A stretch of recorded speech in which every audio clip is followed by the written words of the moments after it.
All right, who is ready for the best damn podcast of your life? I say it with meaning this time. Welcome to Ring and Rant, Appetite for Discussion. We are up and away. It is our call-in show for anyone that wants to come in and have their say, anything football, talking the championship, obviously. We have gotten through the first weekend of games, and oh my God, what a weekend of games it was.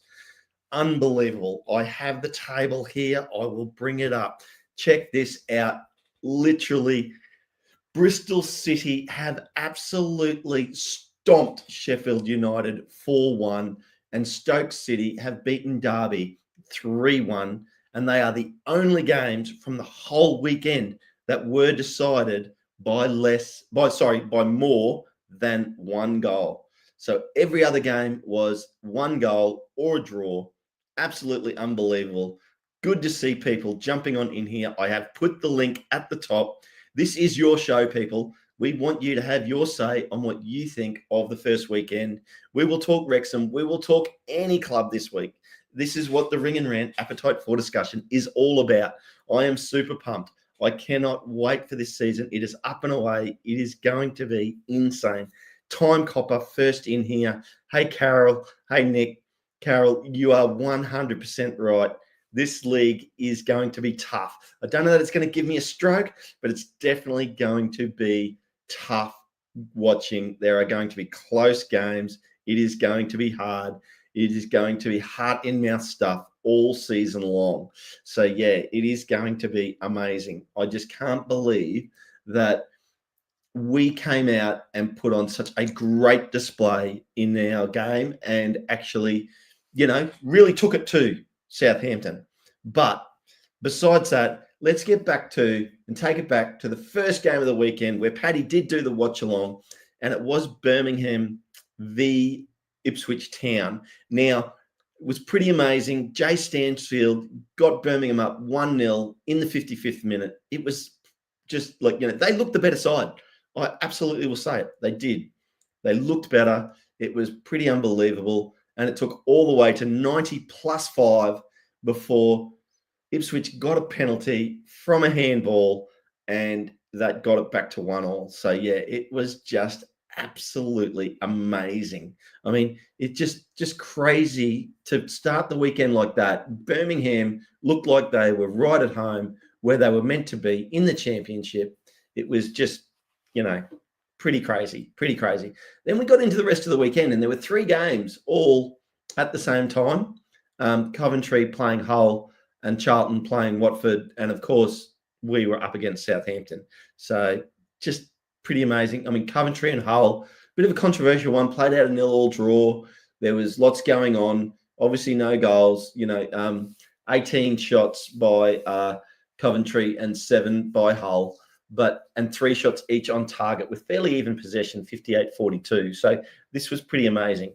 But guys, just remember, this is, as everybody's starting to work their way in here to the show, this is your show. And I am more than happy to have people in here to have their say. I want you to come in, tell us what you thought of the weekend, and get into it. So I put the link in.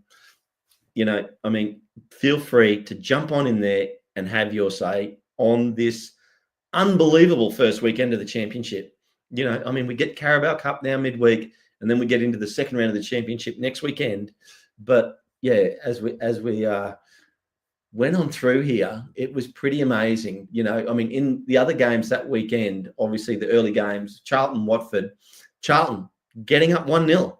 Well done. The other relegated team. So the other promoted team, of the 3 promoted teams, the only one that actually got the 3 points on the weekend were the team that came up through the playoffs. Birmingham obviously won the league. We got through auto promotion. But Charlton has gotten up 1-0 over Watford, and congratulations to them. And I'm sure Nathan Jones is a very happy man. But I'm telling you what, did it the hard way, 90 plus 4 to get that goal. In extra time, literally scored the goal. They had 12 shots to Watford's 10, 5 on target to Watford's 1. They were definitely the better team. Charlton only having 42% of possession, so it's what you do with it that counts. But Watford holding the ball, 411 passes to Charlton's 295. So pretty amazing. But 16 fouls, 2 yellow cards to Watford, and only 1 to Charlton. But yeah, pretty amazing. So I think everybody's starting to jump in. This is going to be the show, people, where we want you to come in and have your say and really get into your takes on the weekend, because it was just that's what we want you to do. So yeah, pretty amazing weekend. I'm just getting back into the other matches. And yeah, well, then we get into the rest of the weekend. So West Brom got up 1-0 over Blackburn. Millwall away to Norwich and have gotten the job done 2-1. I think Millwall's going to be a really good, hard team this week. So yeah, Portsmouth 1-0 up over Oxford, and Stoke City 3-1 up over Derby. That was one of the big ones for the weekend. Obviously, it was a big win by Stoke. Borough, so Middlesbrough 1-0 up over the other Welsh team, Swansea, and QPR and Preston playing out a 1-1 draw. Bristol City, obviously, as I mentioned, 4-1. Real pasting of Sheffield United, and Leicester City v Sheffield Wednesday. Now, Sheffield Wednesday went up early in this match, 1-0. So, and which was great for them. When I say early, 26th minute, but then went into halftime 1-0 up. Barry, 54th minute, Vestergaard scored for Leicester City to bring it back square from a free kick. Came in, a couple of players missed it, and he scored a great goal. Then Wout Faes in the 87th minute, after Barry Bannon got red carded in the 76th minute. And then Wout Faes actually scored a very nice header. He has some serious lettuce. Steve Barton will love his lettuce. It is unbelievable. So anyway, that obviously continued. Sheffield Wednesday early on looked like they were going to have the dream start to the season after all the woes they've been through. But Leicester City, in the end, proved to have too much quality and came back and won that match 2-1.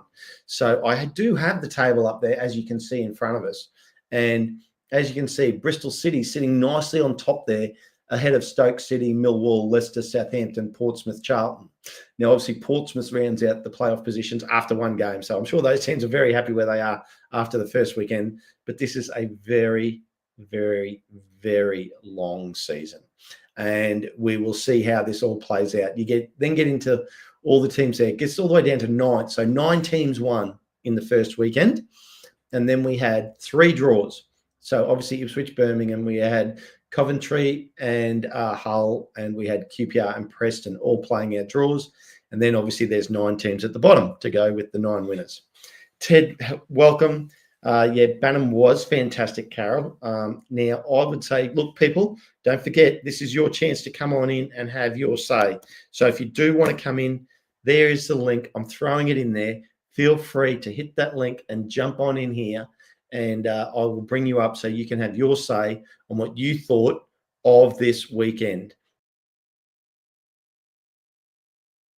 Well, obviously, it was an amazing weekend of football, and I'll tell you what, the quality of football was the thing that really got me going. It was so good. So yeah, who is going to be the first caller? Josh, you're right on Ring and Rant. Who's going to come in here and actually bring it?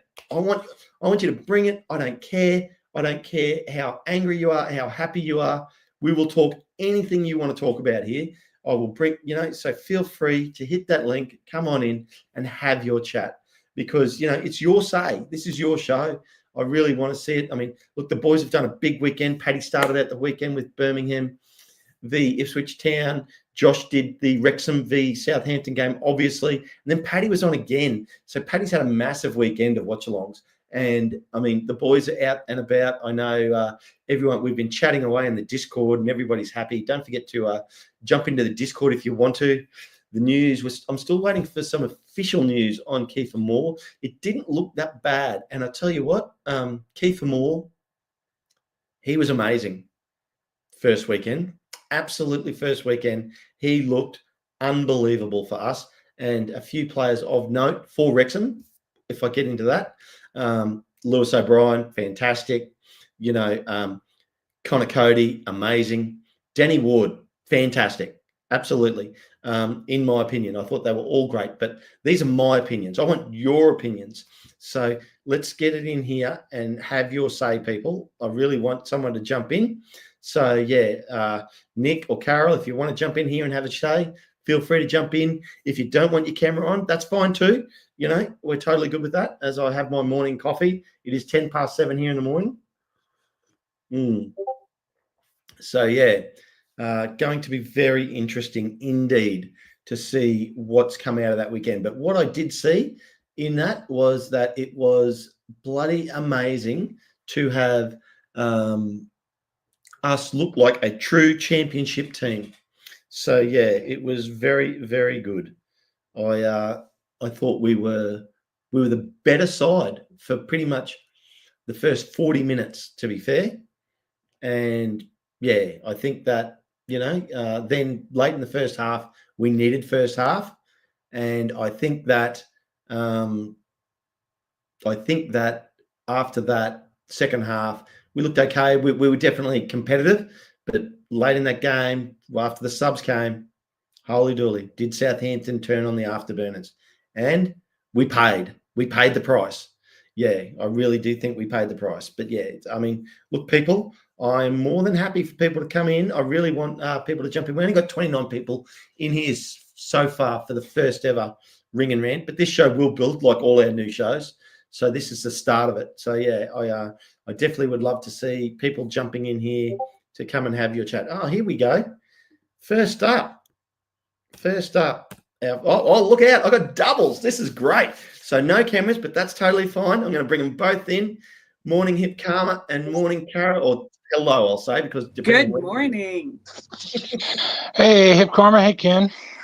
How you going? What was your well, let's give Carol the stage first. What do you want to talk about today, Carol? Well, I mean, I can talk about the game, but we have you guys here. I'd like to hear a little bit more about how you guys got on your trip. How it was like. Was it your first time meeting each other? Or did you have any fun, cool little stories that you haven't shared yet? That's kind of stuff I'd like to hear, and then we can talk about the game. I'd love to share my thoughts, but yeah, that's if you want to open it up for you and Hip Karma. Yep, sure. Well, Hip Karma, why don't we'll do a quick tour down under wrap up. What do you think? I'm happy to. It was the first time we met, Carol, so it was good fun. It was crazy. For me, Melbourne was the first football match I'd been to, and I went to a great stadium and met wonderful people. So we made it to the kit launch. Ken is perennially early, and more power to him, because I allowed 45 minutes to get to that. It's an 8-minute drive in an Uber. There was a protest. Oh God. And streets were shut down, and I arrived, I think, 10 minutes late past the 1 o'clock, or 6 minutes past the 1 o'clock, and I was stressing. But clearly the players' bus was also caught in the protests, because they were about half an hour late or something. Yep, yeah, they were. They were about half an hour late. Yep. Yeah, but it was amazing. Worth the wait. Pardon? Worth the wait. Oh, it totally was worth the wait, but I was amazed at just how many people showed up and were showing out for it. I was stunned. It was just wonderful to see. So yes, after the Melbourne game, we then both went home, reconvened back in Sydney. We've got reverb or something's going on in the background there. That was my fault, you guys. I was trying to do a situation where I could put this up on my TV, but with the way that I'm doing it with my phone, it was not to be. I couldn't silence the audio, so it shouldn't be an issue moving forward. But it was my fault. It happened. Sorry for the echo. All good, all good. Okay. Well, yeah, we caught up in Melbourne, met Ben Foster, who very attractive man, and both my partner Ken was there and Hipcam was there, and it was getting their photos, and we got some signings done, and yeah, that was really good. And then we both went home and reconvened in Sydney, which for me I thought was the better venue. Someone asked me that the other day. I thought that was the better venue. Who was the funnest person to meet for each of you? In terms of like Wrexham known people. Yeah. I was thinking Wrexham, but if you met somebody, just a random celebrity, like I'd love to know that too. Look, for me, some of the best people I met were community members that don't actually speak very much on the community. Matt, for example, who we kind of said, Matt, you actually really need to get on. He was one of Josh's first 10 subscribers. Uh-huh. He and his partner were there at the pub meetup.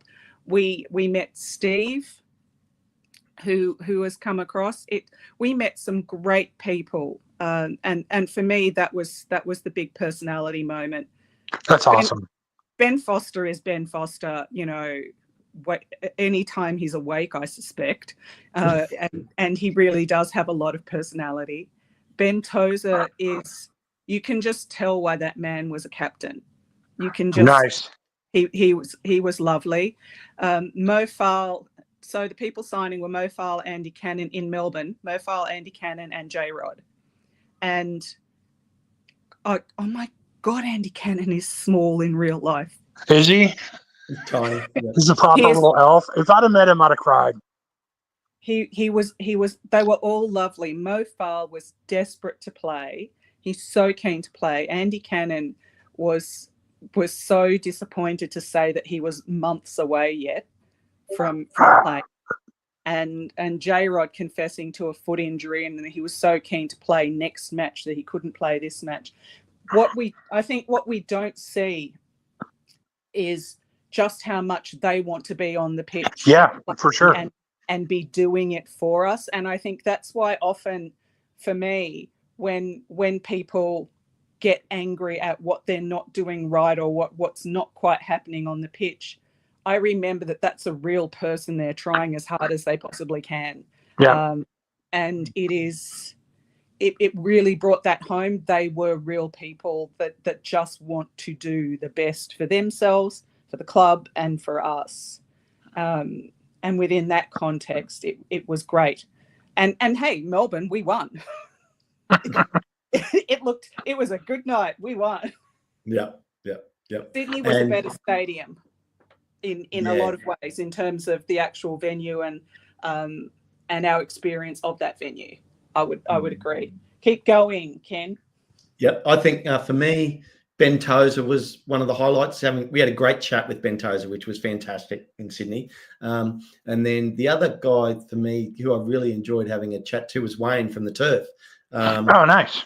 Yeah, who I met at that little cafe/bar on the day of the Sydney match. So, yeah, that was really interesting in terms of, but like Hipkama said, meeting other fans like in Melbourne, in Sydney was just fantastic. That was really, just understanding, and like people in our community was really good. So for me, that was one of the highlights. Obviously, just had a great time. Awesome. Feel so privileged to actually have that opportunity. So that was really good. But yeah, I think that was Tour Down Under, and I'm sure everybody in here is super keen to talk the weekend. So. What were your takes from this weekend, Carol? What did you want to cover? So I couldn't sleep the night before for me, which was a proper night. It was 6:30 in the morning, kind of rise and watch.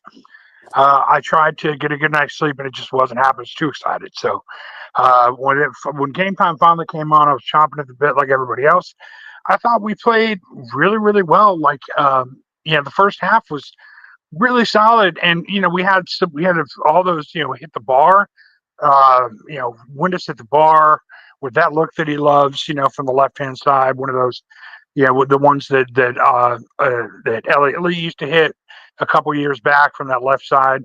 And then was it Brunt almost got in on a header on a set piece. So before 20 minutes when we actually got that goal, I mean, we looked really solid. So I found myself remarking to myself, oh shit, but I wouldn't say it out loud. But in my head, I'm like, oh shit, we're gonna beat Southampton. But I remember saying, don't say it out loud, you'll jinx it. And then I think I just told myself too much in my head, and then we did jinx it. But I mean, we've been on the other side of what happened, of that same result so many times in our tenure, right? And what it comes down to is just the level of quality in your squad and then also on the bench, right? We can't just have depth.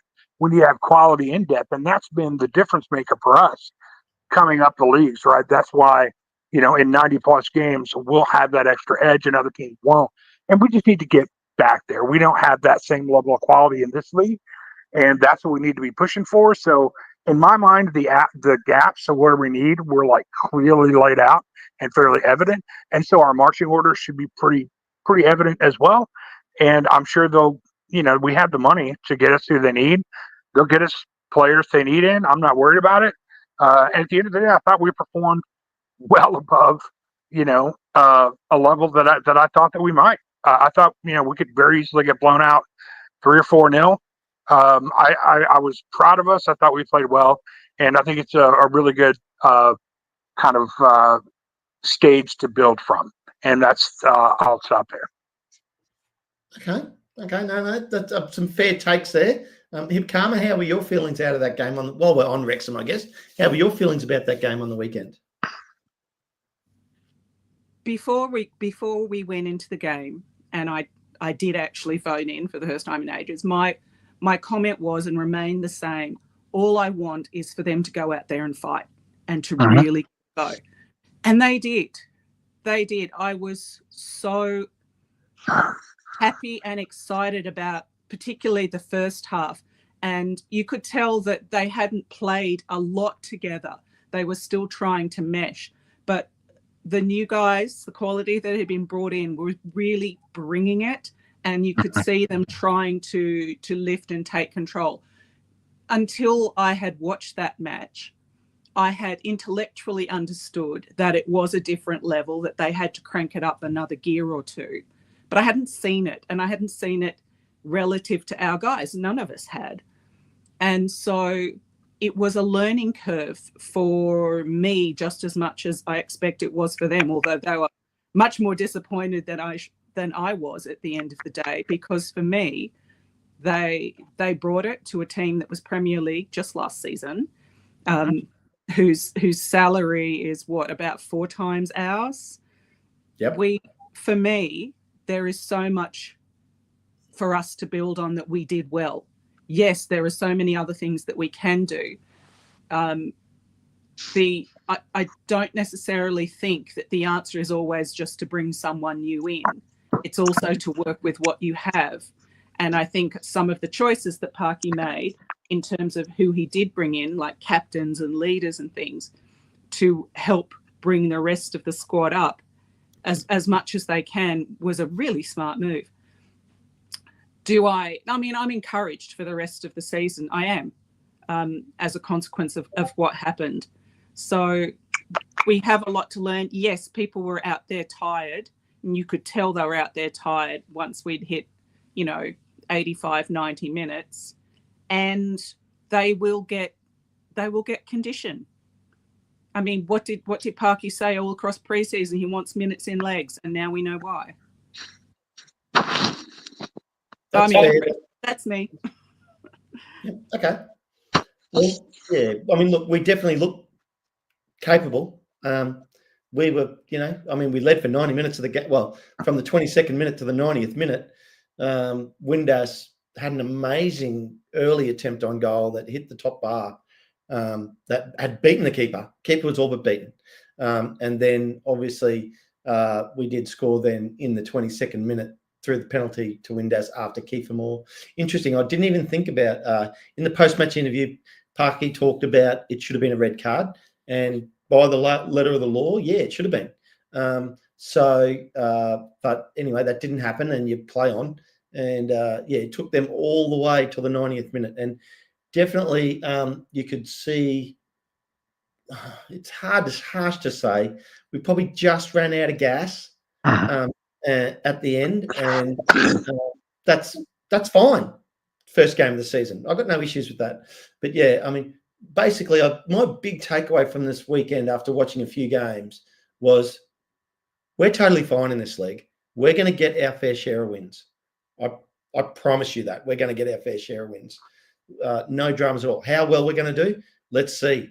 And as far as the players that played and our lineup, I was more than happy with that. I was more than happy with the way they performed. I thought that was fantastic. Any thoughts from you on that, Carol? No, I completely agree. I thought I was really impressed with the level of play, especially from the new guys.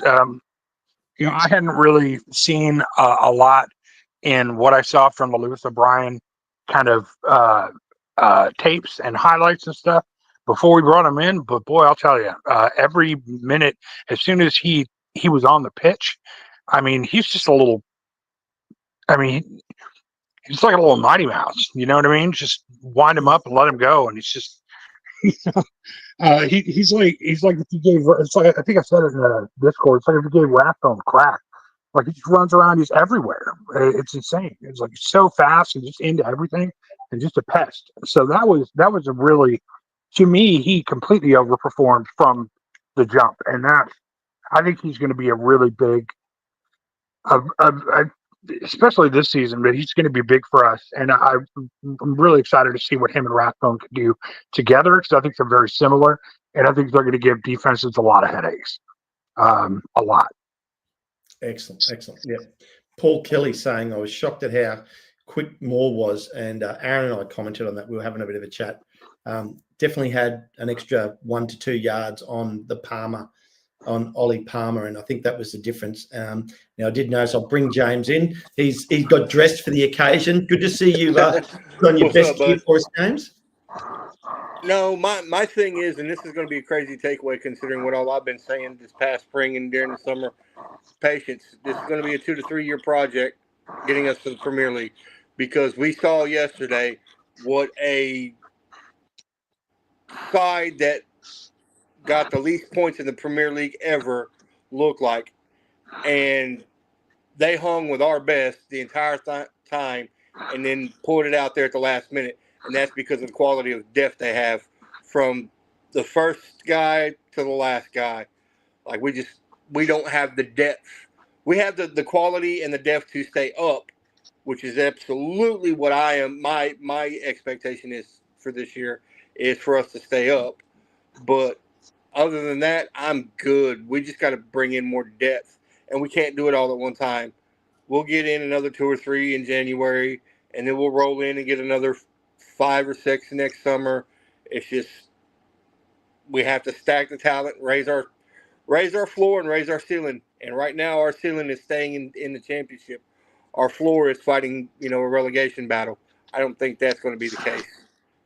Yep. Okay. Well, Carol's just headed off. Thanks very much for jumping in. Hip Karma. I still think we're going to get a couple more signings in this transfer window. What do you think? Oh, you're on mute, Hip Karma. Oh, and she's gone. Okay. Well, that's what she thought of it. Yeah. I think we're gonna get some loans in for sure. I don't know. I haven't heard anything really within the last 48 hours on that Liverpool kid. I don't know if that's a for sure thing or not. Kumas. Welcome back, Hip Karma. Cheryl was touching buttons, okay? Hip Karma was out here touching buttons, did the Josh thing. Well, that just makes you a true local pundit if you're messing with touching buttons. I won't be staying much longer because it's a Monday morning here, as Ken knows, and I have to get into the office. However, what was the last question you asked me, Ken? I actually think that we'll still get a couple more signings in this transfer window. Do you think there's more to come? I do think there's more to come. I believed it last week and I firmly believe it now. I think the question will be what they can manage to get over the line before the end of September, and if some of them have to wait through till January, because we know through experience that once Parky has some targets, if he doesn't get them the first window, he will keep working on them because he clearly wants them and has targeted them for a reason. Now, do I believe all things equal? Yes, I think we will get at least a couple more. Excellent. Yep. Okay. Well, why don't James? Did you watch any other games for the weekend? Were there any other results that shocked you in the championship this weekend? Oh, you there, James? Yeah, I'm thinking. Sheffield this morning up here on my side of the planet, on the pond. That was surprising. Like, I expected some fight, but yeah. And just like last year, like Reading was my team last year because of the bullshit they were going through because of sucky ass owners. Sheffield Wednesday is going to be that for me this year. Like, I want them to prove everybody wrong. Stay up. Stabilize this mess. Get rid of this piece of shit. Go get you some good owners and have at it. You people deserve that. Like, I've heard nothing but class things about the Wednesday fan base. Yeah. So, well, they went up early. They were leading that game. You know. That's what I'm saying. Like, I expected a little bit of fight. Like, 0-0, 1-1, cool. But like that was a dog fight, and I was in for it. Mm-hmm. Yeah, they scored in the 26th minute and went in 1-0 at halftime, only for Leicester City. Probably, to be fair to Sheffield Wednesday, Leicester City just showed their class. Yeah, in the back end of that match. So yeah. Well, that in their depth, Wednesday has how many people left from last year's team, and then a bunch of it's okay. nuts. Well, Karma, I know you've got to run for work. Is there anything you wanted to say before heading out? I just want to say congratulations on the new program. I love the format. And guys and girls, just ring in. It's not that hard, really. Just remember to put the mute on your YouTube and we will love you all. Come in and have a chat. This is a great time for us to learn more about the championship and not just Wrexham, because we're going to be here for a little bit, I suspect. Have a great one, guys. And on that bombshell, I'm gone. Thanks, Karma. Have a good day, Karma. Yep, I got a question for you, Ken. I got a question for you. Besides championship ball, did you watch League One or League Two? Did you watch any other games this week? League One or League Two games. Actually, I did watch a little bit of one game very early in the weekend, but my mind is. I've had so much on this weekend. I've actually forgotten the game that I watched. I did watch a bit of a League One game at the start of the weekend, but I did not know. I watched the Wigan Northampton game because of Paul. Definitely caught that one. Caught the Stockport game. That was a good match. Okay. So a lot of the upper part of the table last year seems to have firmly established themselves as like we're besides maybe Cardiff turning around and bouncing right back up. I think it's going to be a dogfight for that second place in League One. Like I thoroughly enjoyed every match I watched this weekend. Like I watched everything. Wow. Well, if Stockport stays true to form, they'll go up through auto promotion this year because they miss in the playoffs, then auto promote. Miss in the playoffs, auto promote. Auto promote, So it seems to be a bit of a pattern. Yeah. And that wouldn't surprise me one little bit. I think the big takeaway for me, because I do watch a lot of championship, and last year I did as well, and I just think that basically, this standard that we played on the weekend was true championship level football. Now, is that our ceiling? Was that our base? Was that somewhere in the middle? And I think it was somewhere in the middle, in my opinion. I think we're going to play some games worse and we're going to play some games better, especially with a couple more players coming in. So, and that's natural, and I'm fine with that. Offensively, I think that was our baseline. I think we're going to take some games at 3 or 4. Like we have too many options on the pitch. You have Moore, you have Windass, we'll have Ollie back. Yeah. Yep. No, I totally understand that. Moore, Windass, O'Brien. You got the new guy on the left wing. You've got You've got Logman from on like we've got too many options now. Like previous seasons, we knew where it was going to come from. It was either going to come from Moles or it was going to come from Palmer. Last year, like it was all right. Where can we get something in from? This year, it's all right. We have this option. We have this option. We know where they're going to come from, and there's an abundance of options. Fair call. Habisification, welcome. Hey, what's going on? Well, here talking championship. What did you want to chat about today? There's a few things I could probably discuss about. I mean, the match was really. I was expecting the match to be a lot worse than I think. Even though Southampton had a really bad season in the Premier League, and they basically just they were the first club that got kicked out of it.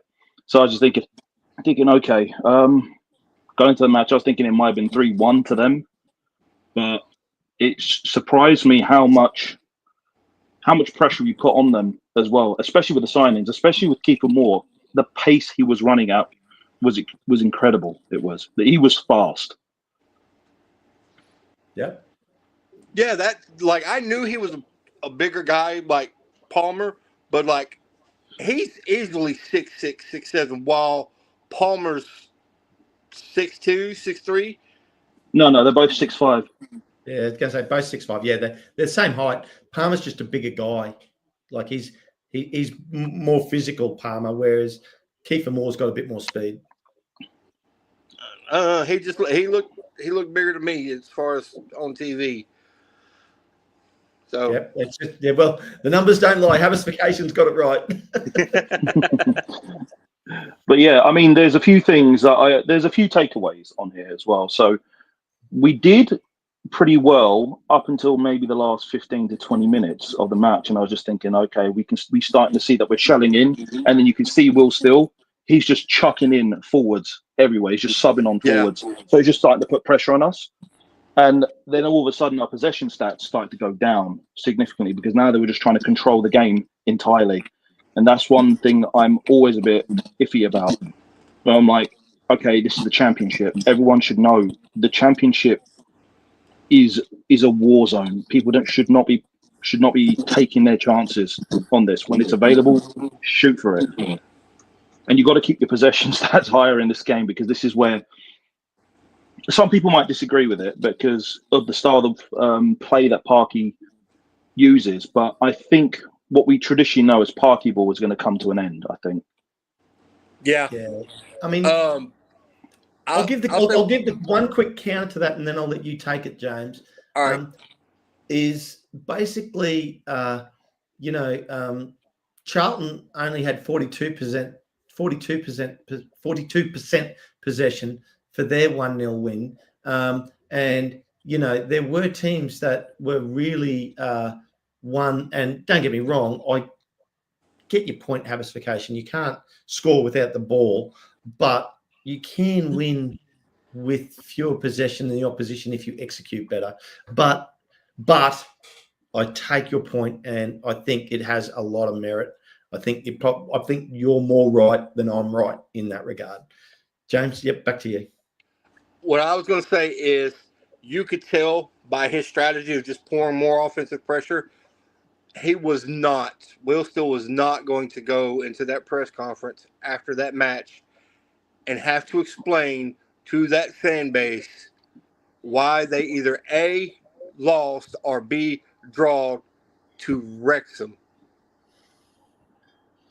They were going to eat him alive in the press.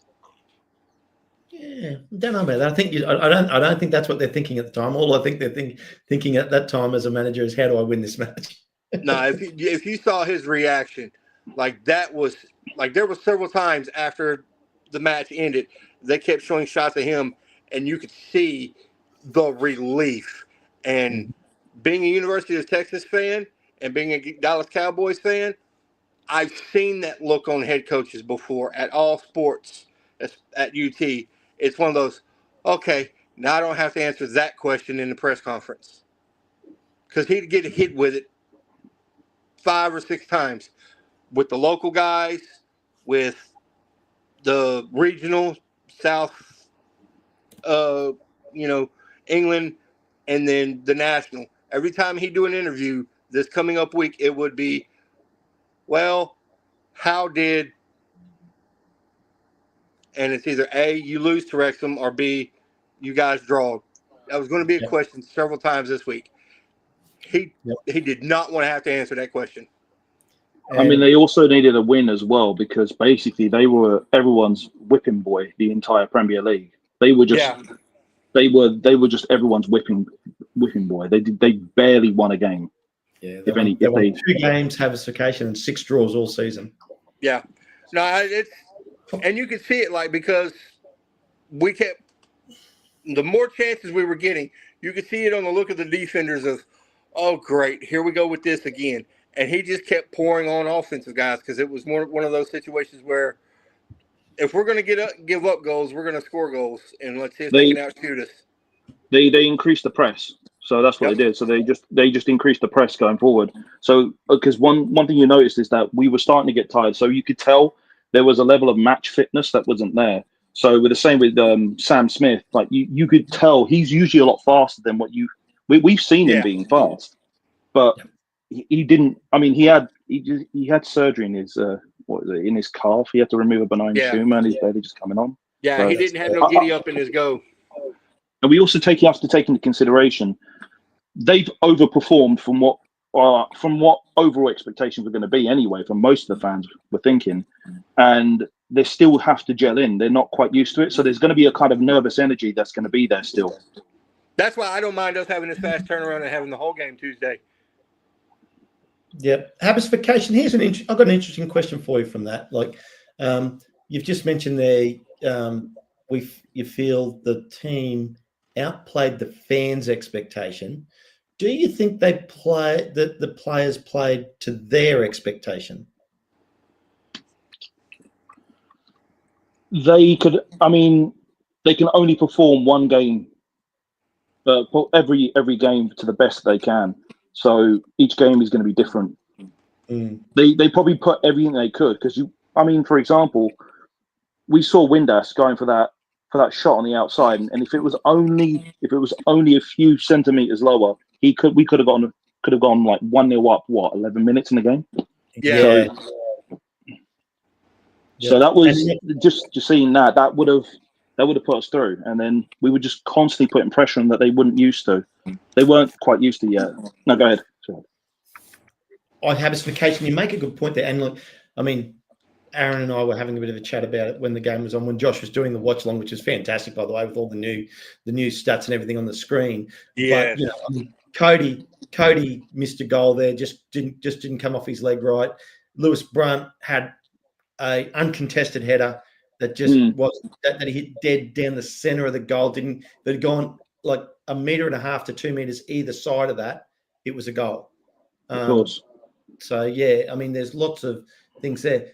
And then in terms of the choice of the starting lineup, I was super happy to see Kakache get the starting lineup.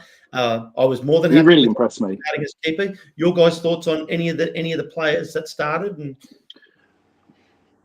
did you want to go? Yeah, I'll go ahead. Kakache was solid. He's just going to only get better. Like, you can just tell he was like, all right, let's see what this is about. Once he kind of got the feeling of who was coming at him, and he upped his level. Like, in the first 5 or 10 minutes, I was kind of like, but once he's like, all right, this is what's going on. I got this. more, bigger than what I thought, and he's got some speed for a big guy, which I absolutely love that. Windass is going to score boatload. Like, just his first instinct as soon as he got in range was rip this at the goal. And that a lot of last year, if you remember, Ken, a lot of last year, my biggest bitch was just shoot the ball. Stop looking for the perfect pass. Stop looking for the perfect shot. Put the ball at the net. Let's see what happens. Like, it ain't got to be perfect. Just crank it at it. Volume shots. Yep. Any players for you, Haversification? What did you think? Kakache was one thing he was really good. He was just terrorizing people on the wings. So him going back and forth, he was just terrorizing the absolute hell out of everyone. And also Lewis O'Brien, that guy is a machine. He just didn't stop. Even all the way up until the 99th minute, he was just going and going and going. So, I mean, but that's what you're going to need in the championship, because the pace, the power, the speed, everything goes up. And I didn't realize he was that small. A lot of football players are small, though. Yeah. But, like, he looks tiny out there. I mean, look at Lionel Messi. He's known as one of the greatest players. He's 5'6". Oh, no, I absolutely loved it. I was like, oh, go ahead. Because I didn't realize who it was at first. I was like, who is this? And I was like, oh, okay, that's who that is. So, Connor Cody, he was incredible, actually, because he kept control of the back line. And I noticed that as soon as he got subbed off, you noticed that there was a change of presence there altogether. So, because you saw the moment where he just stopped the ball from going into the goal. He just kept control of that entire defensive structure as well. All the new signings were massive standouts in terms of what we were doing, and they're only going to get better because they're not going to have the same kind of nervousness that we're going to do, and we're going to get some more players as well. There's a few things I would like to insist on as well. Like, for example, you might have seen me on the chat. I kept insisting on wanting Juan Portilla. Yeah, that'd make Josh happy. There's a reason why I'm really insistent on getting him, because every match, whenever you have a match, the battle is won through the midfield usually. And what he's good at, because I saw when I was watching him, do you know who he reminded me of? Moses Caicedo. Okay. So because he's also a CDM as well, and he's what he does. He's got an incredible one touch and a pass, and he's incredible with his breakup play. And that's one of the things that I'm so insistent on that. If we can have that breakup play, we can actually push the game more further forward as well, instead of having to shell up as well. Because that's one thing that we desperately need as well. Just that ability to break the play and keep the press going forward, and make it hard for them. Make it so that the other guys, the opposition, are constantly under pressure, and that actually just overall makes us much more difficult to deal with. Yep. Well, look quickly. Time Copper, welcome in. Hey, how's it going? Good. Let's get your take. What did you want to chat about today? Oh, let's see. Just the signings, I guess. I loved Ward in this last game against Southampton. I know I'm going to get some flack for this, but just based on preseason, I honestly think if AO would have started that game, we probably would have given up some goals at the beginning. I was really happy with the Windass and Moore combo up front, and of course devastated to see Moore, go out with the injury, because I thought that was going to be the bromance of the year right there. I really hope that still comes to fruition. So, excellent. Well, you're not going to cop any flack from me about Danny Ward. I thought he was absolutely fantastic, and after watching the preseason, I thought he deserved first crack at it. So interesting. Let's cover Danny Ward now from Haversification, and James. Start with you, Haversification. What did you think? Haversification? So a lot of people, when he got signed, the Leicester City fans, they hated him. They did not like him for what he was, and especially when he was in the Premier League. And a lot of people, especially on our side, were like, no, he isn't that good. And I wasn't too sure about him because of the results that was happening in the Prem. But as soon as that started happening, as soon as the match started happening, he was incredible. He stopped so many good balls. I don't think Arthur is quite ready yet at this level. He's going to need Danny Ward to basically be as an understudy. Need him as an understudy to be to just try and do those, because as relaxed as Arthur is, there are going to be shots that are going to come at him constantly, and they're going to be relentless at this level, especially against the upper end of the championship, because they're just going to keep coming at you. They are. Okay, cool. Now, James, I'm going to give you a say on this, and any last words you want to say, because I'm going to jump you out and jump Aaron in. So you take the floor. With Danny, I think he's a great barometer for AO. AO's ceiling is miles higher than Danny Ward's, who's coming to the end of his career. But I think this is the first time Arthur's going to be challenged. League 2, it looked easy for him. League 1, it looked easy for him.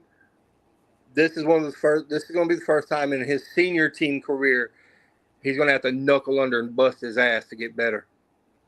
Okay. Yep. And anything else you want to cover off before what? I'd like to see Padilla come in. I like that. Just it raises the floor to our CDM spot. And I'd like to see a couple of more defenders come in. Like, I know we've got the rumor with the Liverpool kid, cool, whatever. I'd like to see a couple of Premier League youngsters potentially get loaned down to elevate the ceiling of our backline defense. Okay, interesting. Yeah, no, that's look, fair comments. Because we can't have Cody constantly being if he's going to be the constant sub off, the person that comes on behind him has to be better at holding the line and communicating and being the captain back there. I don't think Max showed well last night or yesterday trying to command the defense when Cody went off. Okay. Yeah, well, look, and this is what it's about, people. It's about having your own opinion. So, James, mate, thanks so much for coming on today, and we'll see you again, no doubt. But yep. I'm going to jump you out now, so we'll see you later. All right, guys. And I'm going to bring this guy in. He's been first-time caller. Yep, for long-time listener, first-time caller. How we doing, everybody? Well, welcome in. Look at this. This is the thing, Haversification. We've got to deal with all this American know-how. They just got all the knowledge. I did want to say real quick about Danny Ward while we're still on him, like Haversification was talking about, with AO feeling comfortable in the other leagues and needing to get to that point now. Danny Ward not only felt comfortable in the Southampton game, but every time I saw him, he had the biggest grin on his face, even after the other team came right at him and he had saved a goal, just the biggest grin. He was loving playing. Like, he was having so much fun.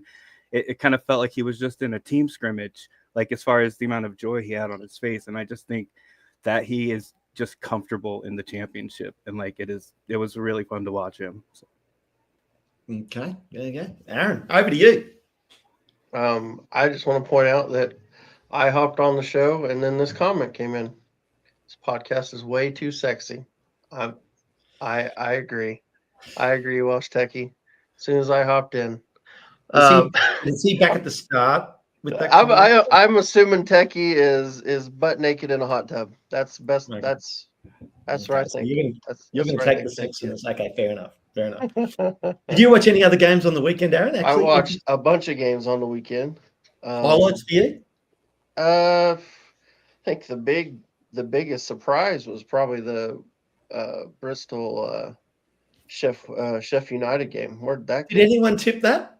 I don't think anybody had that. I don't even think anybody had that result. Like a win. Did you have a win for Bristol? Yes. Oh, wow. And you guys all looked at me going, I can't believe you're tipping that upset. Yeah, that was a good call. Good call on you. That one definitely. I'll tell you what, today, Wednesday, showed some fight.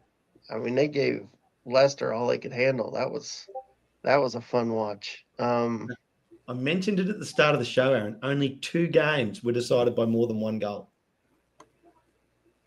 Yeah, it was Yeah, it was tight. There were a lot of tight games. It was a fun. Obviously, I watched some of the, and I'm gonna go back and watch the rest. I'm gonna watch it again.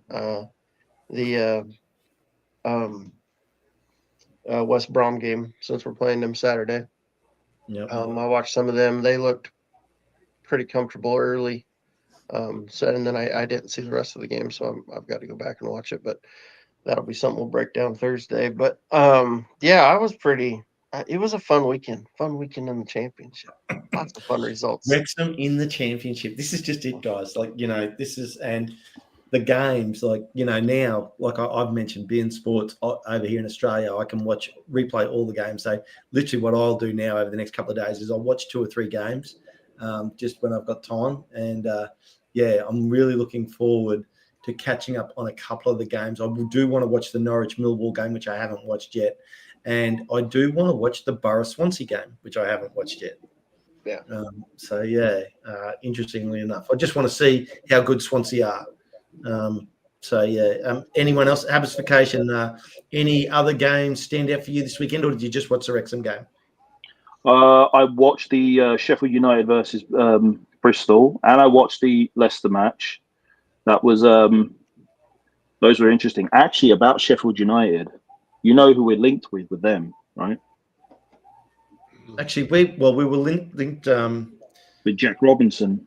Okay. Yeah. Oh no, I did not know that. Sorry. No. Yeah, that's a new one. That one just came out yesterday, I think. Literally yesterday. So that was we're linked with he's a centre back. He is for Sheffield United, and he's their most experienced one as well. And if they lose him, they're going to be in a bit of trouble this season because they kind of need him. So do they need to sell players, or like why are we linked with him now? What's going on? I can't quite remember exactly what the reason why. I was looking it up, but let me just see on here. We were linked to him. I think it's something to do with pay or something. I can't quite remember. I might be confusing him with Wednesday, but yeah. No, that's fine. I'm just bringing him up now, so I just want to have a look at him. You mean Jack Robinson? Jack Robinson, yeah. Yeah. Sorry, I thought you said Jeff, and I don't know Jack Robinson, to be fair. So 31 years old, 6 foot, left-footed centre back. So okay, and he played. Let's have a look at his season. So he played 38 games last season for Sheffield United, and 35 the year before. So he's been with them forever, since 2019. Yeah, and the thing is that he's their most experienced and most competent player in terms of that.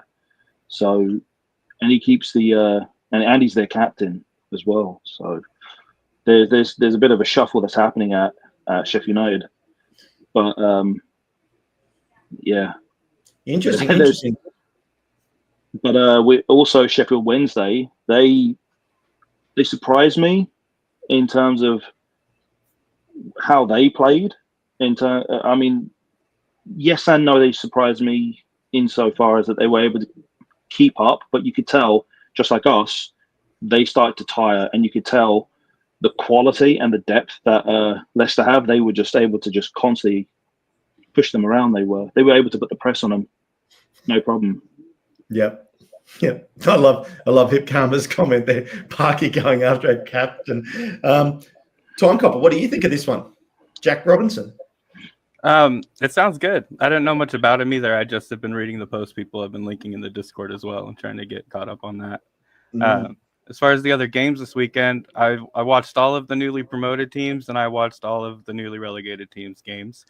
Did you? Oh, okay. Well, I'm going to give you the floor here then, because you've actually watched 6 teams. So what do you think?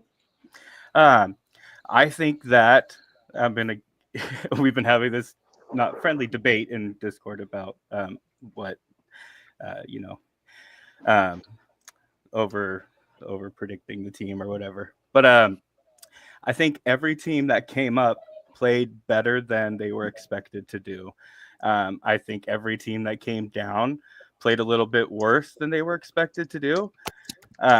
And I believe that this season, like so many of the YouTubers and everyone have been talking about, I think that gap is going to close really hard, and it's going to be just a tight spread the entire season for everybody, because there's not a lot of clear, like, Birmingham's from last season type of thing. Like, and there probably won't be.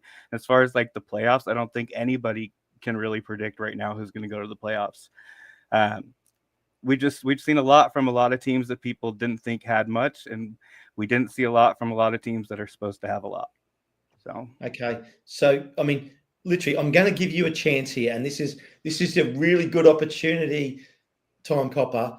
You said you watched all the promoted teams and all the relegated teams. What did you think of Birmingham? So I want to be like the biggest Birmingham hater ever, because I want to be, but I mean, they held their own. I do feel like they probably got a little robbed there. I hate, a lot of people are getting mad at the reflection between all of the games, but the Sheffield Wednesday, our game, the Birmingham game, all kind of played out the same way. You have the underdog team dominating the game for at least more than the first half, and then the other team coming in and getting a clutch equalizer, and then another point on top of that for the other two, at least, not for Birmingham. But it did seem like a bummer. It did seem like Birmingham absolutely played that game better, and kind of like they deserved that one, as much as I hate saying that. And without further ado, over to Birmingham's number 2 fan. Yeah, I still haven't found my lunch money. Yeah, that was a bit gutting, to say the least. I do agree, in the current rules, it probably is a penalty, though. I'm not here to say it wasn't a penalty. Yeah. Probably was. I do have a bit of a the goal that was disallowed in the first half. That's not a foul for me. I mean, you've got a 2-foot guy trying to jump up against a 6-foot giant. Come on. But no, all in all, I was pleased how we played. I thought we carried on from last season, controlled the ball, controlled possession, pressed as much as we could, and we made a very strong Ipswich side look not average, but like we were on a par with them. So yeah, you guys look good. You guys look good, and I'm going to give you a little timestamp conversation, John. So obviously your guys' match was over. It was 1-1. I felt like you guys were almost robbed of a victory, and it was about, I'm going to say it was about the 75th minute, Wrexham v Southampton. We're up 1-0. We've got the penalty, scored the goal. There's then been a handball disallowed from Max Cleworth. And I said to Aaron that if we win this game 1-0 and that penalty wasn't called and then yours was, I was just like, I can't wait to have that conversation with you. What's made it completely worse is you've had Howard Webb, the head of the PGMOL, on Sky Sports, I think today, saying that the Kyogo one, which was disallowed, probably should have been allowed, which, yeah, thanks, Howard. Much appreciated. Love that. And then you've had the charity or community shield, as it's called now, where there was a very similar handball in that by McAllister, went to VAR, and they didn't give it. They said carry on, and like there was actually no difference between that and Dykes' one. So yeah, answers on a postcard. Who knows what the rule is these days? So but no, I mean, I will say the one thing is there were similarities between our two games, because I think in the last 10-15 minutes of our game we tired and we sat back, and I don't think our changes made any impact. We brought on Dykes, we brought on Doyle, didn't really change the flow of the game. They were on top and took control, and we couldn't wrestle that control back. And I think it's key that we need probably a couple more wingers, so that when our wingers are tired and we bring them off, we've got more wingers to bring on to continue the pace and the attack. I thought it was very noticeable that we made subs and then dropped probably 5-10 yards deeper. And in this league, when you drop deep against anyone, you're asking for trouble. Yep. Anyone can break you down. It's very common in the championship for when someone. I mean, if you try to shell up and you start trying to park the bus, they will break you down eventually because you're just giving the ball to them. They get possession and they know how to put the ball back in the back of the net. It's just going to happen. That's a fair call. Fair call. John, any other games stand out for you on the weekend? Then anything that you were surprised or There's a couple. Obviously, I think you guys have touched on the Sheffield United one already. I think, have you? Right. Yeah. Bit, yeah. Millwall winning away at Norwich was a bit of a surprise. I know two fancied sides to make a push for the top six, but Norwich. I think Millwall's record at Norwich is dreadful. I don't think they ever win there. So to go there on the opening day is a hell of a result. And Stoke beating Derby 3-1 when it was 1-1 going into the 89th minute. That's a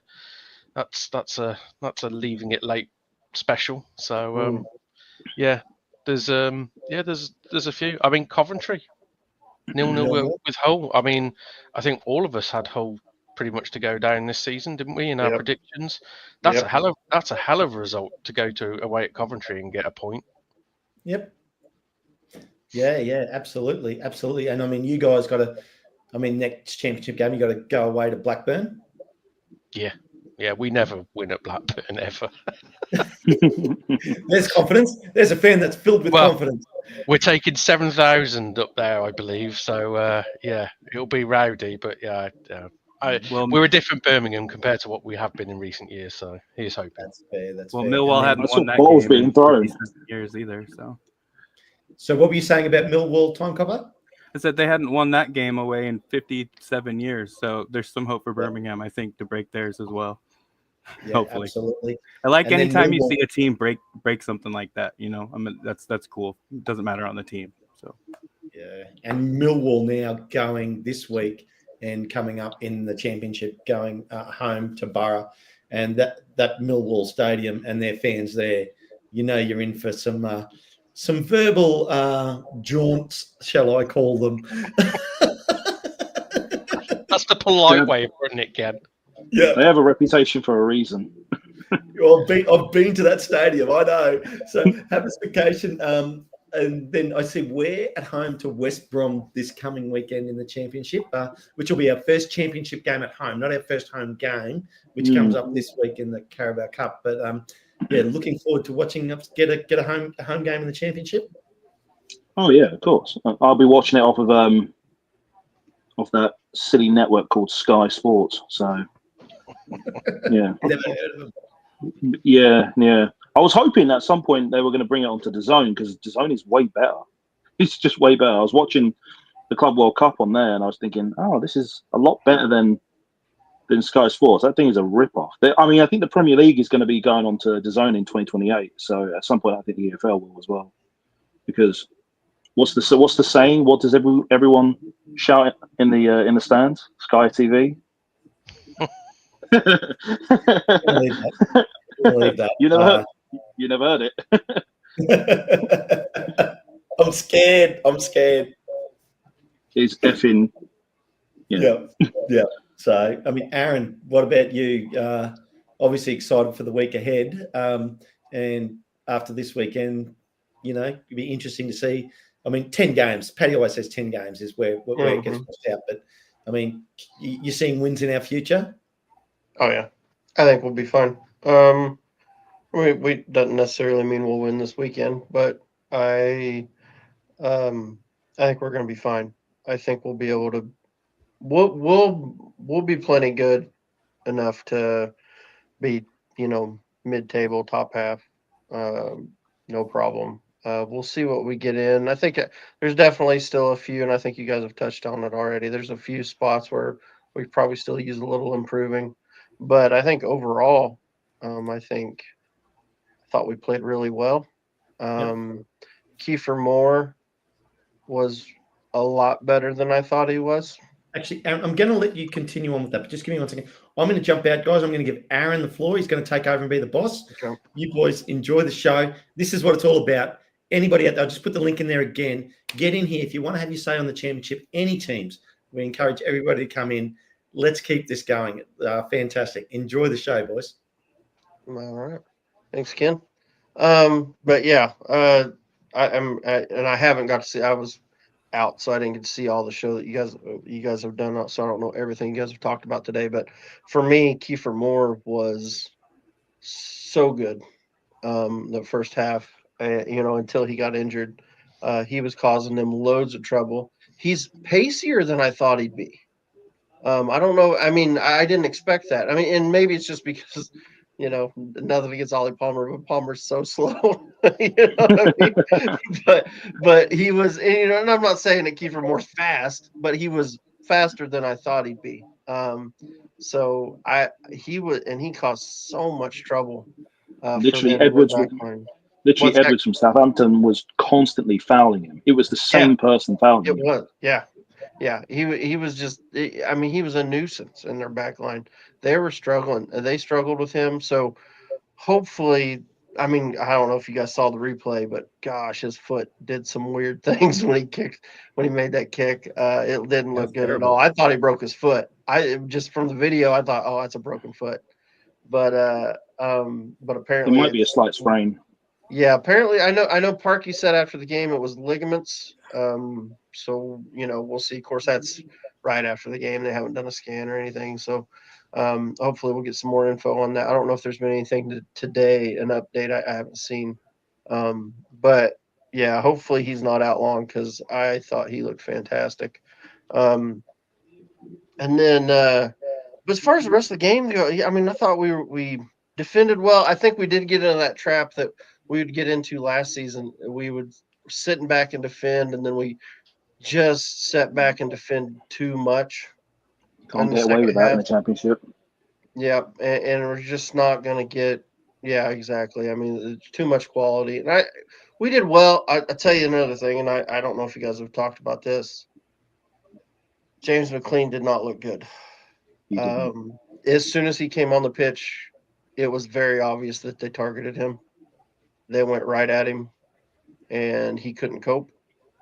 I thought he struggled for me. Maybe I'm wrong, but to me, I thought he was a liability as soon as he came in, which was disappointing. But yeah, I think we're gonna have to figure that out because that worries me. We do need someone more pacey on that side. So I thought we did well. I thought Kakache played well all game. I thought until he came off, he was fantastic. I thought he was great. I thought he did a good job. And then as soon as Mecca came in, you could tell they were like, okay, we're heading towards him. That's where we're going to get our play. And they did. It really, really opened up. And we felt bad for Brunt because he was trying to cover. And I think there was just too much going. The way they attacked it, there was too much. Brunt couldn't cover everything. But yeah, I think McLean, he struggled. So hopefully he either gets better or we can make an upgrade there for another wing back. But yeah, that was disappointing. What's your guys' thoughts on that?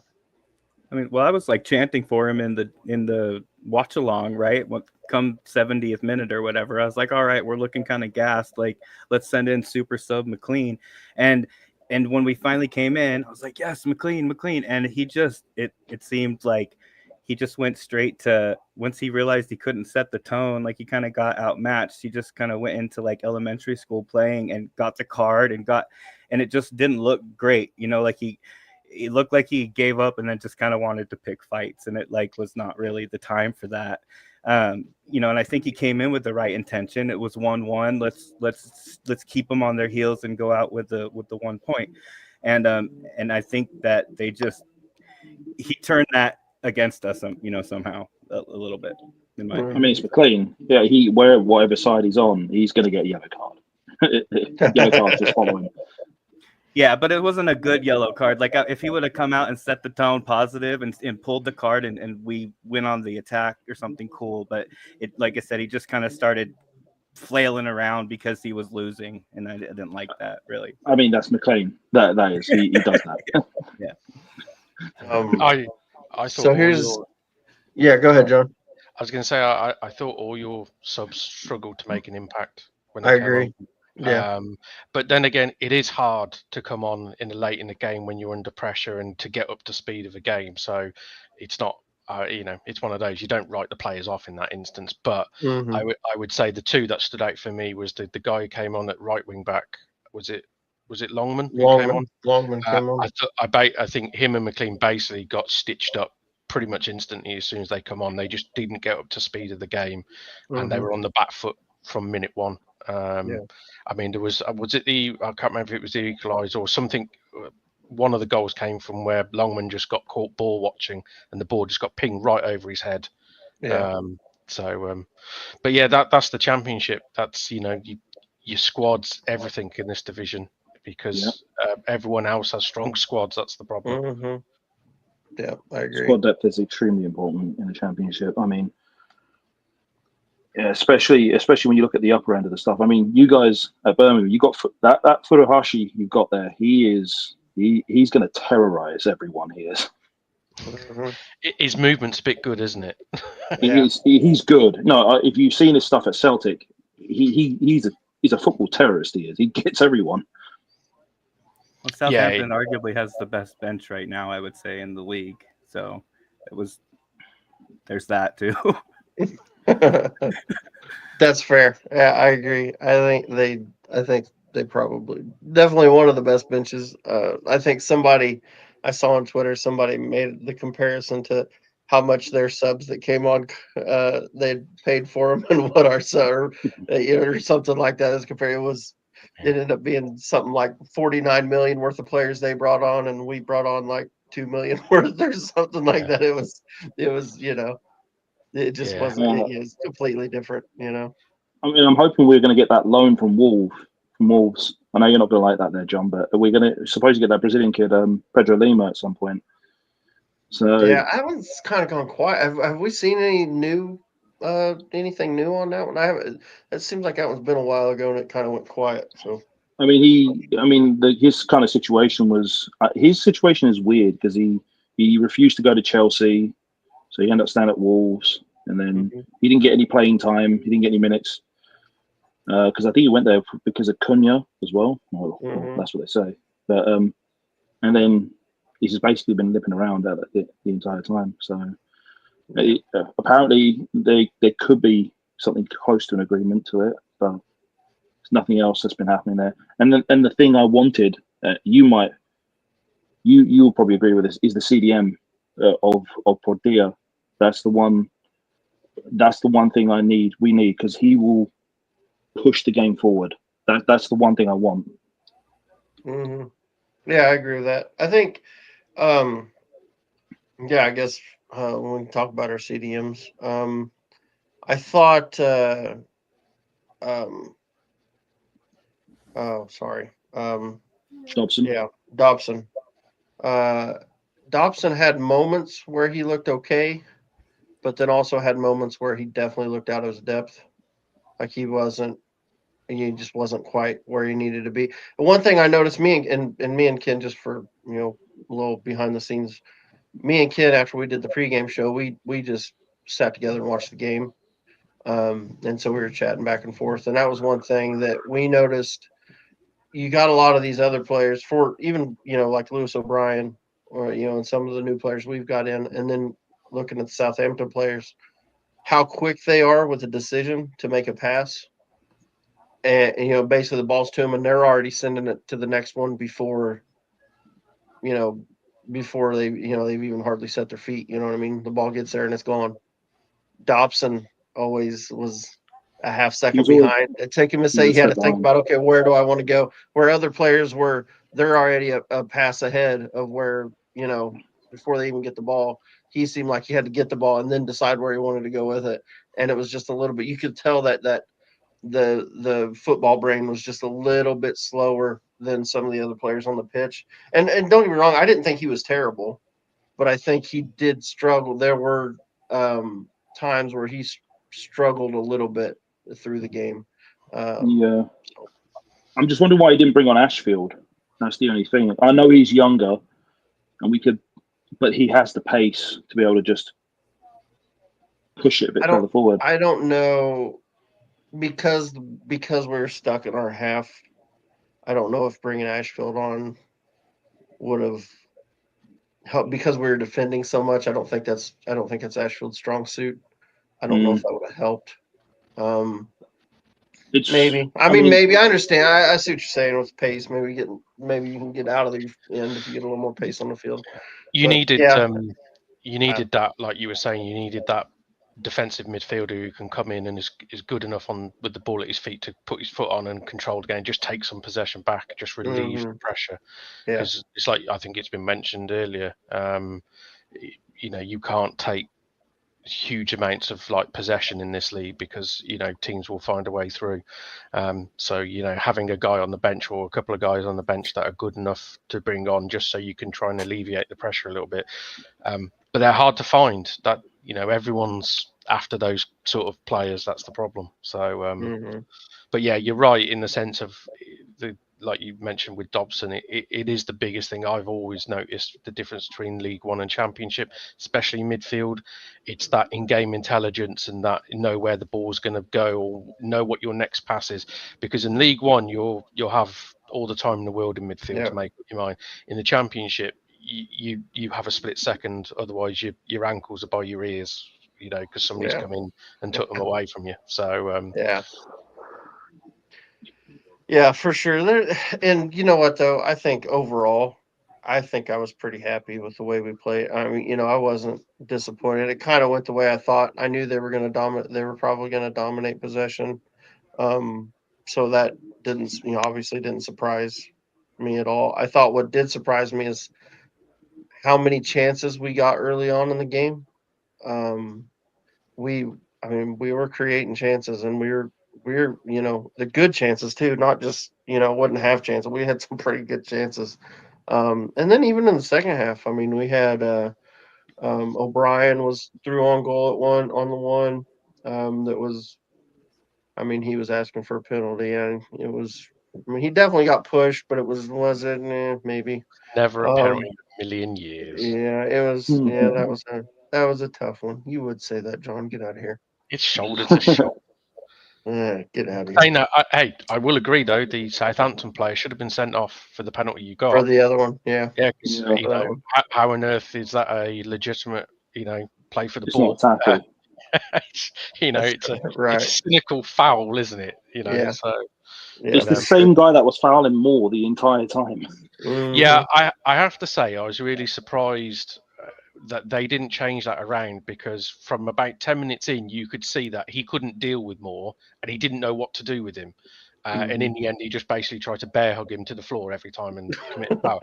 I was very surprised they didn't try and change a sub or switch the centre backs around or do something, because it was just so evident that guy could not deal with him in any shape or form. Yeah, I mean, I thought Moore. That's the best I've seen Moore play for many a year. I'm not going to lie. Yeah. I thought he was exceptional. But I also would say that the defence didn't really do anything to counter him at all. He had complete free rein to do what he wanted. They played into his hands completely.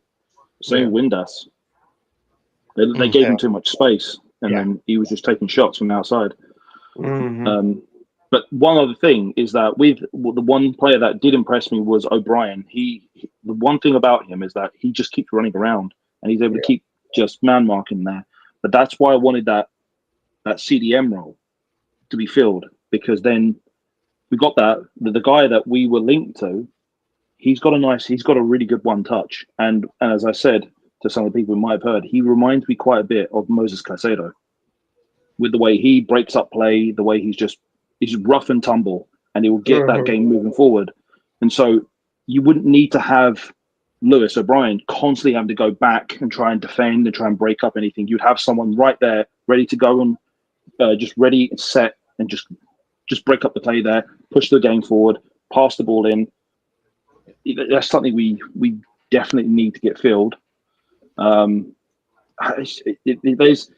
I could see that he could actually Lewis O'Brien could actually push the game forward much more and increase our press.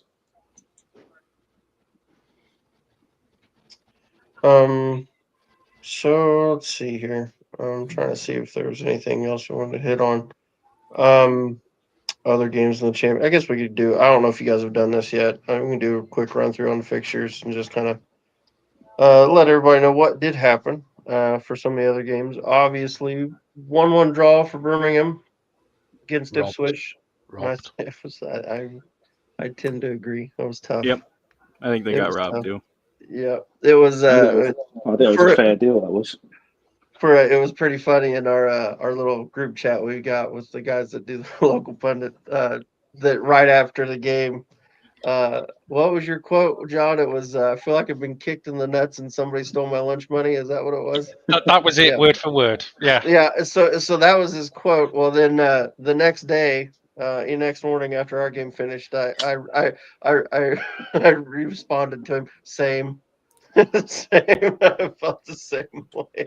Are you going to say what I did reply with though? I can't remember. What did you say? You said something. I said at least we drew. You fucker. Yeah, that's right. It's a gift too. Yep. Yeah, it was rude. It was pretty rude, I thought. So then Charlton got a 1-0 win against Watford. Late Harvey Nibbs goal.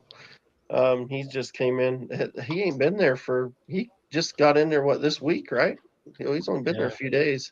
Wasn't that just typical Nathan Jones, Charlton Athletic? Set piece, last 9 minutes of the game, 3 points. Yep. Thank you very much. They're going to do that a lot this season. Yeah, for sure. We'll beat Well, they could say they're the best of the come-up teams so far after week 1. So. I'm sure they will. They have been on social media already. Yeah, that quote has been thrown around. No, I'm sure. Then we got a 0-0 draw, Coventry and Hull City. Then of course Southampton 2, Wrexham 1, Middlesbrough 1-0 win over Swansea. I actually thought Swansea might give them a little bit of, might give them something, might take something out of that game. But yeah, Middlesbrough ended up being a little too much. I didn't get to watch that game, so I'm not sure how it went, but because that's the game Patty did yesterday. So did you guys watch that with Patty at all? Did any of you guys watch it? I think his computer blew up, didn't it? 12 minutes into Yeah, the he game. stopped it after a few minutes. Did it blow up? Oh, I didn't even see. I didn't notice. My bad. I was busy, so I didn't get a chance to. That sucks. Okay. So then Norwich 1, Millwall 2. Oxford 0, Portsmouth 1. I think I had that. I think that was my pick, was 1-0 for Portsmouth. QPR 1, Preston 1. Surprise Preston went to QPR and got some out of that one. Maybe a little surprising. Yeah, it was a fairly even game by all accounts. Was it? Yeah. I think both sides could have won it. I think QPR, by the looks of things and by the highlights, were probably the slightly better team, but both teams had chances. Yeah. I think there was I think it was the Preston goalkeeper made an absolute wonderful save in the last sort of dying minutes to keep it at 1-1. Stoke 3, Derby 1. That kind of surprised me. I thought Derby would get something out of that one. At least a draw, maybe. Do you want a funny story about that one? Yes, did you see we loaned Dion Sanderson to Derby? I did see. Yeah. It's the fourth time John Eustace has signed Dion Sanderson in his career. Well, he's the American, isn't he? No, he's an English centre back. So, but used him for someone else. Yeah, they have got an American striker, I think. But no, it's the fourth time Eustace has signed Sanderson since he's been a manager or assistant manager, and it was 1-1, and Derby decided to shut up shop at 1-1 in the 89th minute. So they took off a midfielder or an attacking midfielder and brought Dion Sanderson on. Dion Sanderson, the next 5 minutes, made 2 pretty big mistakes, and it ended 3-1. And Derby fans have been all tweeting, "Can we send him back, please?" Oh my God! I'd say I didn't realize that. I knew that they scored 2 goals late. I didn't realize that it was Sanderson causing issues. By all accounts, Stoke were the better side and deserved to win, though. To be fair to them, so it probably wasn't like an unfair result. Okay. West Brom 1, Blackburn 0. I'll be honest, I watched the first 20, 25 minutes of that game, and I thought West Brom were going to win 3-0, 4-0. They were absolutely dominating that game. I didn't see the rest of it. I need to go back and watch, but they looked a class above Blackburn early on, the first bit of the game that I was able to watch. Wasn't a great game. Wasn't a great game. Yeah, No. must have got ugly. They looked dominant early. I thought, oh, they're going to just cruise here. And then, yeah, that's strange. I was surprised that it ended 1-0. As pains me as it is, they're not a bad side on the quiet, to be honest. Yeah. Mhm. Yeah. Oh, they did get it. I see. Okay, so they got a red card at some point. When did the red card come? Late At on. the end. Oh, Yeah. was it late? Okay, so it Yeah. wasn't like, or okay, so it wasn't early. So then obviously we've talked about this one. Sheffield United 1, Bristol City 4. No, I mean, good lord. Like I was telling Kid earlier, there weren't many people that picked that result, even just as a Bristol winning, let alone 4-1. Yeah, we've got Sheffield in the cup on Wednesday night, Yeah, so that should be fun. yeah. Bad Yeah, there's a one. lot of internet posts about it's a bad time for Sheffield because both of their teams, but I don't agree with that. I think Wednesday actually had a pretty good outcome. So. Yeah. And then today Leicester 2, Wednesday 1. Yeah, Wednesday fought like crazy. I thought they played really well. And I thought Leicester didn't look so well till the end of the game. And then of course there was a red card. Bannon gets a red card and goes out, which that was Such a shame. it's kind of a silly challenge, really. I was like, man, why? But it is what it is. What did you guys think of Leicester? I was disappointed in them. I expected a bit more from them personally. Well, I was expecting the same. yeah, I agree. That's where I'm at. I didn't think they looked good at all.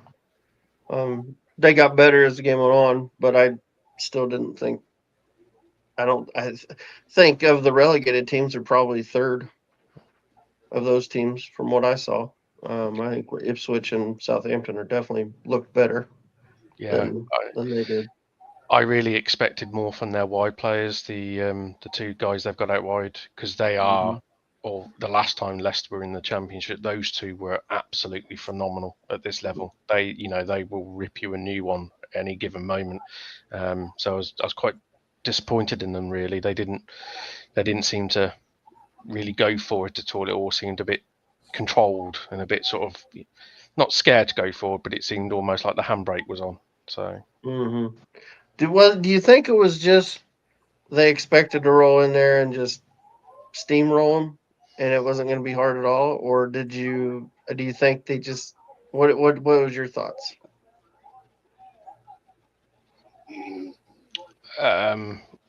Yes and no, but then again, I think all three of the newly relegated sides, I don't think you can skip over the fact of what happened last season and losing every week. It does have an effect on, the dressing room, the players. They're used to losing all the time. And I think when they conceding that first goal, if you notice, every single one of them. You scored first against Southampton, we did against Ipswich, and Sheffield did against Leicester, and it rocked all three of them. You could tell in all three games. It was almost like, oh God, here it goes again, sort of thing. And it took them a while to sort of recover from that.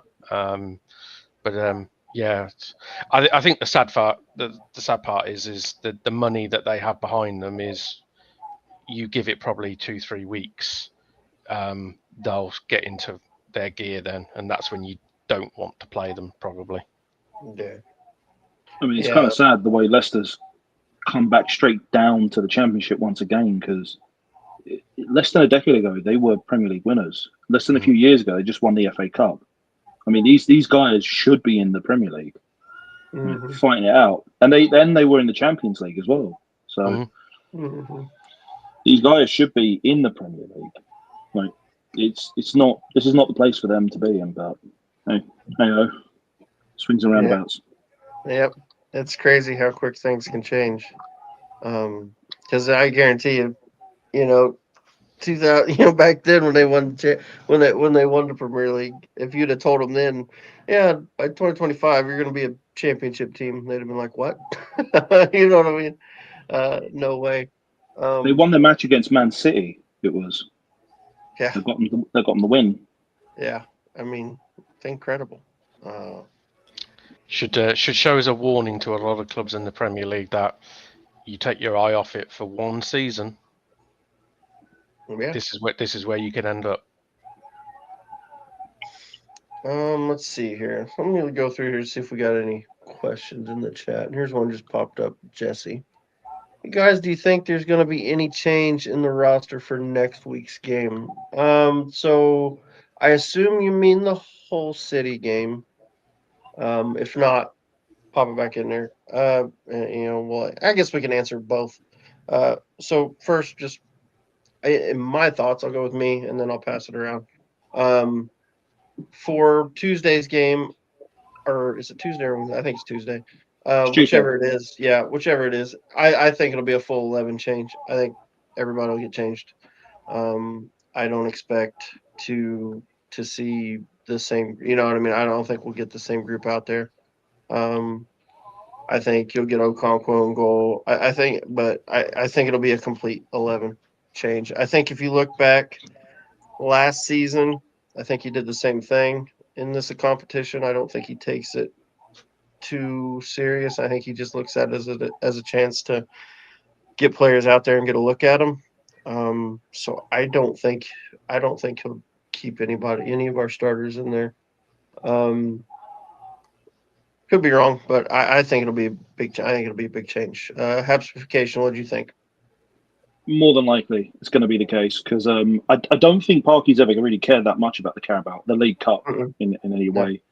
I mean, he values the FA Cup, but I don't think he's really valued the EFL Cup as much. But it does give you more revenue in terms of like having to go. Well, it does increase revenue in terms of playtime and some other stuff. But I would suspect that you're going to start seeing some of the younger guys on there. You might even see Lee. Yeah, I wouldn't surprise me at all. What's your thoughts there, Time Copper? I think there will be some changes. I don't know if it's a full 11. Part of me wants to see. I know everyone's following, what's going on at the stadium too, and I think that the first game back at the Stoke Kairos there with all the little boards going on and the little, all the things they've added. I think the first game there is going to have such like a vibe, even though it happens to be this cup game that we don't necessarily care about. I first of all predicting like a Wrexham 3-0 score in that game. But I think if they could pull something like that off, it will still keep our momentum going, even though it's not anything to do with the championship. So I would like to see like a little bit of effort put into it because I think you don't want to lose that first home game. Everyone's real hyped about. I think the fans there are going to be really excited with all the stuff that's going on, and I think that they should, capitalize on that a little bit as far as pushing for the rest of the season's momentum and like the shit talking basically. So. Okay, so Scum Army says extra games help you with core players of the team. Don't want to change all 11 players. Okay, and that's fair. I'm just going off of what he did last season, and I think so. I personally think he'll change them all. You got any thoughts, John? Yeah, I mean, because you don't have the Virtue Trophy this season. You'll hear the line from so many managers that they will say players need minutes. It will be one of the favourite phrases you'll hear in managers' press conference leading up to this midweek League Cup fixtures, because managers will use it as plain and simply as a pre-season friendly to give the players that didn't feature on the weekend minutes so they can have a look at them and also keep them match sharp. It's like with us, unless you've got a new partnership and say down the right hand wing or a new centre back partnership or something like that, where you might play them to try and get that chemistry going. For us, I bet you we probably make 10, 11 changes. I think there may be one or two that I think Furuhashi might play because just to keep him going. Other than that, I could see us pretty much resting nearly everyone that started against Ipswich, because we've got a fairly deep squad. So Right. Yeah. so I can imagine we'll make changes because we've got Blackburn away on Saturday. So, and we play Wednesday night as opposed to everyone else who plays Tuesday because we've got moved for Sky TV. Yay! What about Mr. Ducksworth or whatever the hell his name? Ducksish or however the heck you say it. The Duck. No, he's the Mighty Duck. The Mighty Duck. He's injured. Is he? Yeah. He got injured in pre-season for his previous club. So I think I think the rumor going around is we play Leicester away, which has been moved to a Friday night, I think, towards the end of August. I think the rumors are that he might be in line to try and feature maybe on the bench for that, but it's a bit loose. Gotcha. So yeah, Okay. we might see Ken's favourite player on the bench.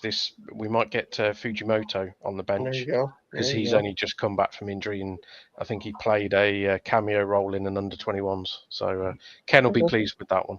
Yeah, he'll be excited. Let's go. Elizabeth Jones, Palmer instead of Moore. Interestingly, I saw a tweet today. I don't know if you guys have talked about this.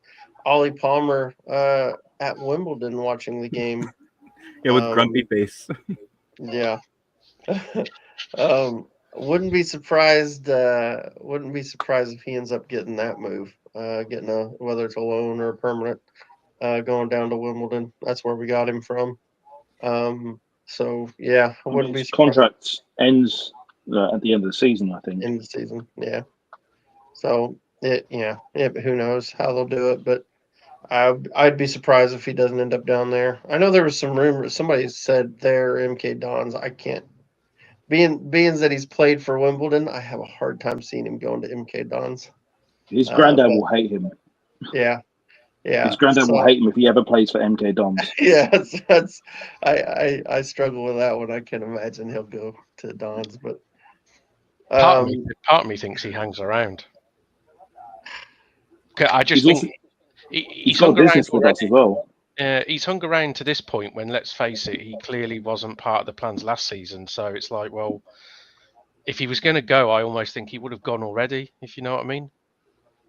Well, the one thing Parkey did say, he did come out in the press conference, the pregame press conference, was it Thursday evening or Friday morning, whatever it was, and said that he had a chat this week with Ollie, and they were kind of on agreement that he needs to go play somewhere. So sounds like Ollie's going.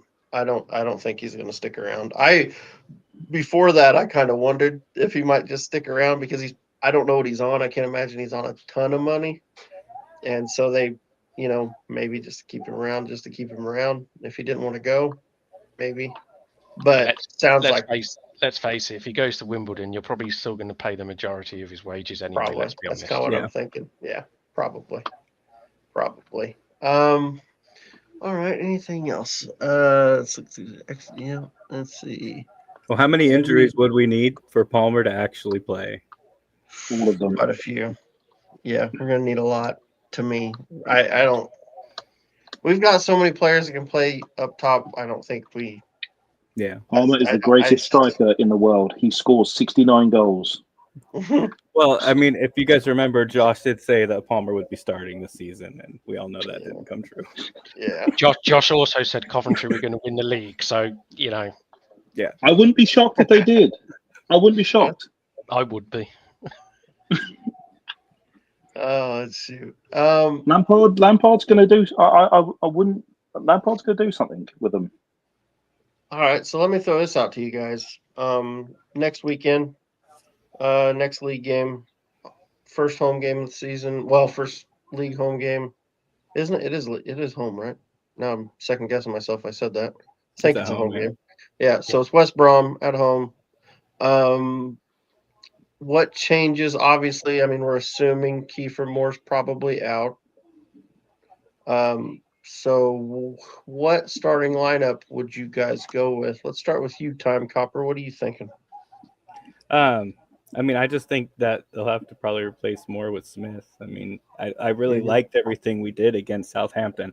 I think if we start the first 60 minutes against any team that we started against Southampton, we're going to have a lot of wins. So like, if I don't think we need to mess too much with that. Of course, that injury brings a lot into it. I would have liked to seen another core defender, and I think that's probably the signing that will get announced tomorrow if we get one as a defender, hopefully.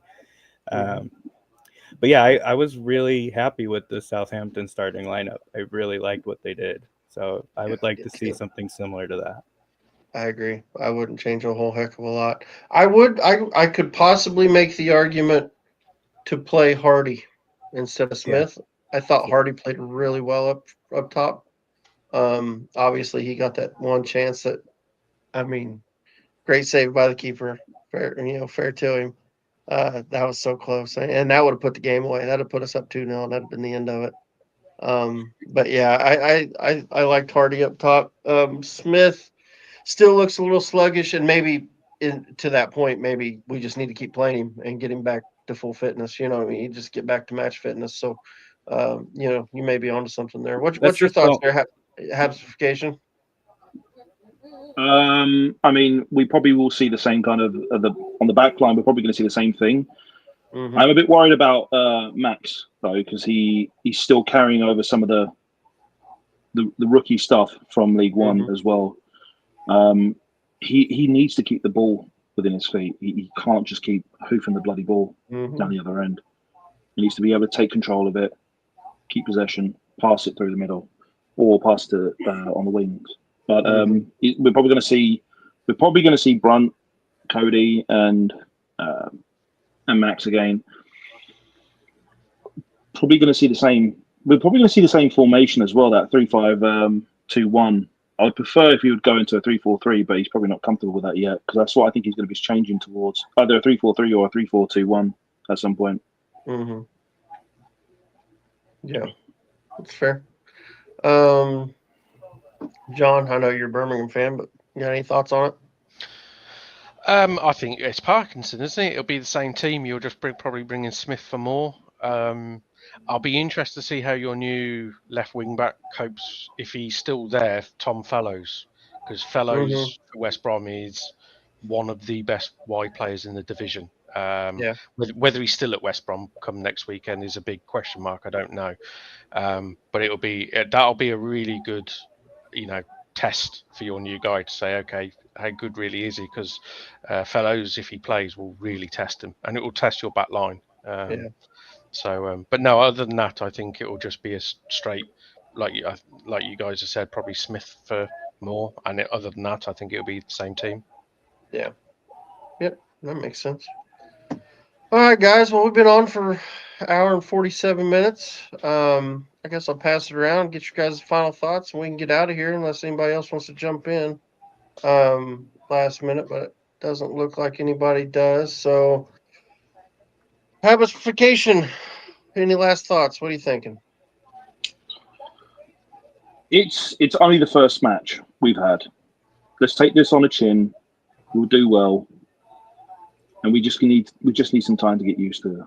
Just need to get some time to adjust and gel. We'll start seeing the ball rolling on our side. That's basically it. Anyone who's and you're going to have the usual dippy bastards that are going to be coming on social media and saying what Disney FC or Netflix FC, whatever the nonsense they're going to come in. So we saw it with some of the Southampton fans just coming on to us. I'm like you were in the Prem. We just came up from League One. I know some of it got pretty silly. But they're celebrating a win over us because they think that, haha, we beat you. It's like, what is wrong with you? We just came up from League One, you weirdos. Yeah, it's going to be like that all season too, dude. Everybody would play. No, football fans are schizophrenic anyway, so. Yeah, and I'm sure John's your guys are gonna hear it too. I think I saw the same stuff even with a draw. Ipswich fans were giving it to you guys. That's like, really?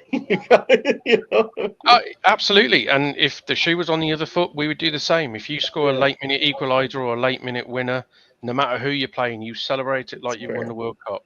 That's fair. I won't lie. I did have a tweet ready if we did hold on to. I hadn't typed it up yet, but I knew what I was going to tweet. if we held on to that 1-0, I was gonna put yes, we are gonna put that in our documentary. But unfortunately we didn't hang on, so I couldn't use it. That's the one thing they keep saying. Just stick that in your documentary. Stick it in your documentary. I know. It's like, They're so predictable as well. And also, Bunch we of will Savax. we will do that. Thank yeah, you. we will. We will. It'll be in there. I promise. Yeah, don't you. worry about it. It'll be If it makes us money, it'll be in there. Like, Do you So know unoriginal. You know the worst thing is when we play each other, both sets of fans are going to be chanting, "Stick that in your Stick documentary." that in your documentary. yeah, F your Hollywood owners on both Yeah. sides. Yeah. Oh shoot. Oh shoot. All I mean, right, they call it time- they call it the Hollywood Derby anyway. We didn't call it anything. It's just the I media know. just running around in circles. I know it's Yeah. really annoying. It's not a derby. It's not a It's not rivalry. at It's all. nothing. It's a game. They're trying to Yeah, make it an El Clasico. They are basically. It's such a derby that we've got John on here week in and week out hanging out with us. Oh shoot. Time Copper, you got anything to finish the show with? I'm just, I'm hopelessly optimistic of every game that we'll be winners. And then if we don't end up being winners, it's okay.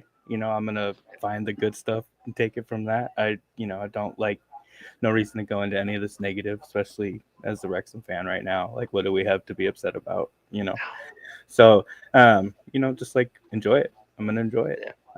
I was going crazy the other day. I'm not going to lie. And I do have a screenshot of us #1 in the league from 14 hours ago when we had 1 point ahead, and it's great. Right. So I'll show that forever.